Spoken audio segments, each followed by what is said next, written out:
part 2 of the beat demo video. I guess I got cut off before, so just continuing on. So where the other video left off was I had loaded my 6 sounds into the drum machine. And the next thing to do is to make your beats. And so I've already got some beats made here, you can see, but that's covered in the other video. Anyway, real easy. Again, you just click on a square where you want that sound to happen. If you want the sound to be a little bit quieter, just click and drag down and you'll see the light gets dimmer like that. And that's a good thing to do just to make your beats a little bit more human sounding, because whenever your sound is exactly the same loudness, it kind of just sounds robotic, which isn't always a bad thing. So you're going to program one pattern, and then another pattern, and then another pattern. So 3 patterns total. And I'm just doing it kind of randomly right now. You'll be a lot more careful about what your patterns sound and look like. You can listen to each pattern just by pushing the space bar. And it'll play that sound. The pattern track going. Boom, boom. Okay, and you can switch between the patterns and just kind of get a basic idea about what all your patterns sound like. Program 3 patterns, and then the next step is to actually sequence them in the sequence editor. So, how to do that? Right-click on your drum machine device, and you'll see an option, third one down, create a pattern track. Click on that, and then down here, you'll get this new thing that says machinist and pattern.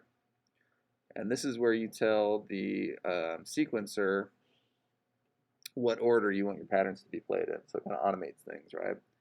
So to get a pattern started on here, just go to this line and double click anywhere. And you'll see a little square that says A1. And what that means is it's going to play my A1 pattern one time all the way through. And then it stops, okay? So like, let's say I wanted my A1 pattern to actually play twice in a row. Then I would just, using the arrow tool, go to the edge of this sample and just drag it out, okay? All the way through until it says 3. You can see each of these numbers here kind of delineate. If you wanted to, you could do it 1.5 times. Generally, I like to do things like a full cycle. If you look on the rubric, you need to do an 8-bar pattern. And so if you look at these numbers here, 1, 2, 3, 4, 5, 6, 7, 8, and make sure when you go to 8 that you go all the way to the end of 8. So you're actually going to go to the number 9 basically, right? Because from here to here is 1. So you need to fill in that last one too. So I've got A1, and it's happening twice. Let's say I want to switch to A2 here, then I'm just going to double click again right here, and you can see right off the bat it says A1. That's going to be the default. So to change that, 2-finger tap on that A1, and go down to switch pattern, and then you can choose your bank. I'm still in the A bank, and I'm going to go to pattern 2.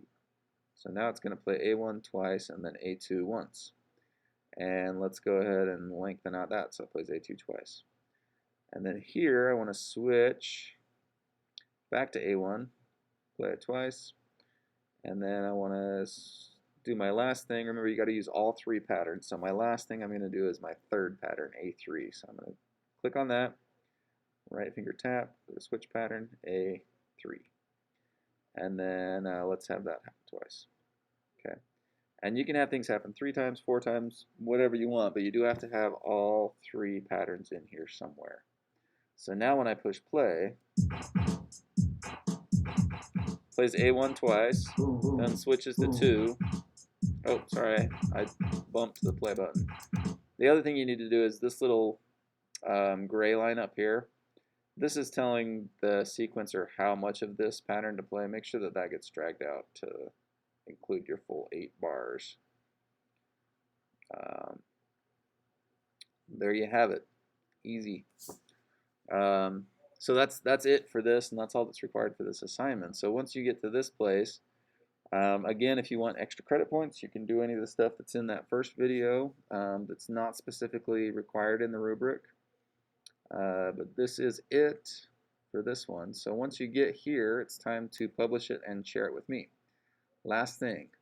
So you'll go to Project, and you'll select Publish. And when you publish, it's a lot like saving. So you'll get a chance again to, if you want, rename your session. You can change the genre. You can upload a picture. You do need to have at least one tag. So I'm just going to call this beat. Oh, beatboxing came up. Good enough. Description, beat demo. You can change your licensing if you want. I'll do all rights reserved. And I do want you to have allow others to download checked so that I can download your project if I choose to. And then you hit publish. And I'm going to not publish this one, but I'll show you where those will end up when you publish in just a second. So once it's published, then you go back to project here, and just above publish is invite. So that's where you invite me as a collaborator. And to invite somebody as a collaborator, if you just go here and search for their name, mine is Fast Forward Music, and I won't come up on my own list because you can't share a project with yourself, but you'll see my little pink icon up here right there. And make sure next to my pink icon says the word editor, and then you can save changes. And then let me go and show you where this stuff pops up. So I'm going to go back to my kind of homepage by clicking on my avatar right there. And you can see tracks right here. This will be where the stuff that you published has gone. So your beat should be listed in this now if you published it correctly. And then if I go to invitations, I can see any of the projects that you can see. These are all the projects that have been shared with me so far. So these are all the people that have turned in different assignments right now. And then I can then open up their assignments and actually get inside and see, how they did everything. That way, if there's a problem, I can quickly figure it out with you and see all the cool stuff you did. Okay, that's it for the demo. Good luck.